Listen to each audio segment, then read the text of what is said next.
Jaipur NEET विवाद पर high court ने स्पेशल बेंच बनाई। जयपुर में 6 से ज्यादा याचिकाएं लगाई गई थी, जिनमें कहा गया था कि नीट एग्जाम रद्द कर सीबीआई से जांच हो।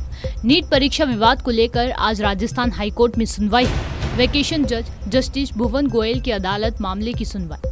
हालांकि कोर्ट ने सुनवाई के दौरान नोटिस जारी किया और सरकार से जवाब मांगा। वहीं हम आपको बता दें कि राजस्थान हाईकोर्ट की जयपुर पीठ में नीट विवाद को लेकर अब तक 6 से ज्यादा याचिकाएं दायर हो चुकी हैं। इन याचिकाओं में नीट एग्जाम में हुई गड़बड़ियों के चलते पूरी परीक्षा को रद्द करने, परीक्षा की जांच सीबीआई से कराने सहित अन्य मांगी की गई हैं। हिंदी माध्यम वालों को दिया अंग्रेजी का पेपर। वहीं इस पूरे मामले को लेकर एनएसयूआई और कांग्रेस नीट की परीक्षा रद्द करने की मांग कर रही थी। कांग्रेस भरत मेघवाल का कहना है कि नीट की परीक्षा में जिस तरह से धांधली हुई है, एक ही केंद्र पर 10 बच्चों का एक साथ एक प्रकार के अंक आना, पहली बार नीट जैसी परीक्षाओं में ग्रेस से पास कराने का मामला अपने आप में चौंकाने वाला है। परीक्षाओं को लेकर कांग्रेस विरोध कर रही है, धांधली हुई है। अब तो केंद्रीय शिक्षा मंत्री धर्मेंद्र प्रधान ने भी मान लिया है, कहीं न कहीं हुई है। आज राजस्थान हाईकोर्ट में इस पर सुनवाई हुई है कि 6 याचिकाएं लगी थी,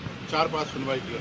कांग्रेस को क्या लगता है कि नीट की परीक्षाएं वापस होनी चाहिए? बिल्कुल होनी चाहिए। देखिए, हमारे राज्य में जब अगर कोई इस तरह की घटनाएं घटित हुई, राजस्थान में भी हमने परीक्षाओं को आयोजित किया, हमने कड़े से कड़ा कानून बनाया माननीय अशोक गहलोत जी ने, और उसी को देखकर केंद्र सरकार ने फिर एक कानून बनाया।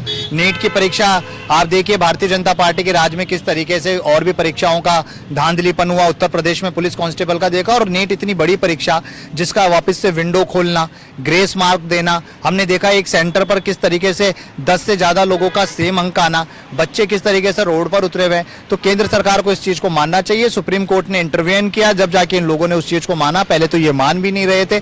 तो जो धांधली नीट परीक्षा में हुई है, उसके लिए एसआईटी गठित होनी चाहिए, उसकी पूर्ण तरह से जांच होनी चाहिए। जो सेंटर बनाए गए थे वो सेंटर होना चाहिए, और वापस से सभी बच्चों की पुनः वापस से मौका मिलना चाहिए, सभी बच्चे वापस से परीक्षा दे सकें।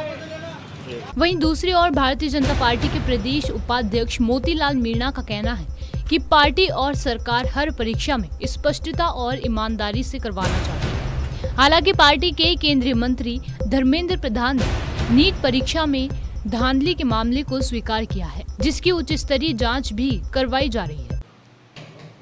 नीट की परीक्षा में आज हाईकोर्ट में सुनवाई हुई है। आपके केंद्रीय मंत्री धर्मेंद्र प्रधान ने भी माना कहीं ना कहीं गड़बड़ी हुई है, जिसको लेकर कांग्रेस बड़े एग्रेसिव है और कई बार आंदोलन भी कर रही है। आज फिर कांग्रेस का एक बयान आया है कि अब तो उनके मंत्री ने भी मान लिया नीट में धांधली हुई है, बच्चों के साथ खिलवाड़ कर रही है। जो आरोप बीजेपी कांग्रेस पर लगाती थी, आज वही आरोप बीजेपी पे लग रहे हैं।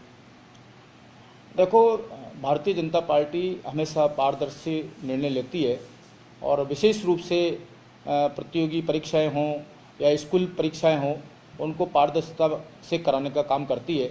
शिक्षा में सुधार के काम भी करती है। योग्य व्यक्ति योग्य स्थान पर पहुंचे, इसका प्रयास भाजपा का हमेशा रहा है।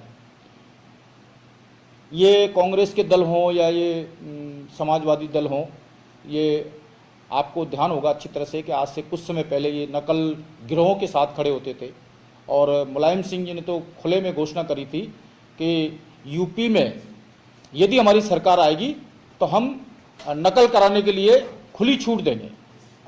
तो ये लोग तो सिर्फ आरोप लगाने का काम करते हैं।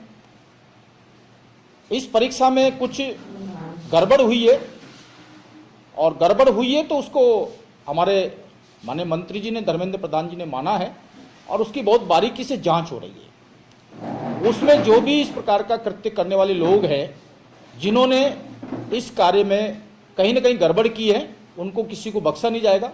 मंत्री जी ने यह स्पष्ट कहा है, उनको छोड़ा नहीं जाएगा, और दूध का दूध पानी का पानी उसमें से किया जाएगा।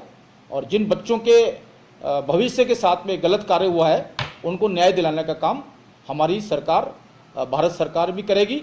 और राजस्थान सरकार तो ऐसे जो गिरोह हैं, उन गिरोह के पीछे लगी हुई है। आप देख रहे हैं, आए दिन कोई न कोई नकल में भागीदार रहने वाला व्यक्ति उसको उठाया जा रहा है। वो कोई ज़मीन में घुस जाए या आसमान में चला जाए, उसको छोड़ा नहीं जाएगा। तो जिस प्रकार से राजस्थान सरकार कर रही है, उसी प्रकार से केंद्र सरकार करेगी। इसमें किसी प्रकार से कोई भी भ्रम पालने की आवश्यकता नहीं है। रही बात कांग्रेस की, तो कांग्रेस की कथनी में और करनी में रात दिन का अंतर है। कांग्रेस जो है अपराधियों के साथ तुरंत खड़ी हो जाती है। अभी भरतपुर के अंदर जो साइबर क्राइम करने वाले लोग हैं, जो अंतर्राष्ट्रीय गिरोह बनाकर देश की एकता को अखंडता को खतरे में डाल रही है, और वहाँ पर प्रशासन ने उनके बुलडोजर चलाया है, तो कांग्रेस के वहाँ के सांसद, कांग्रेस के वहाँ के पूर्व विधायक उनके साथ में खड़े हो गए। तो कांग्रेस तो क्या है कि अपने भले के लिए कुछ भी कर सकती है, लेकिन भारतीय जनता पार्टी न किसी स्टूडेंट के भविष्य को खराब करेगी और न किसी अपराधी को बख्शेगी, ये मैं कह सकता हूँ। भले ही भारतीय जनता पार्टी नीट की परीक्षा की धांधली को स्वीकार कर रही है, लेकिन मामला न्यायालय में विचाराधीन है। अब कोर्ट का क्या निर्णय आएगा उस पर निर्भर करता है।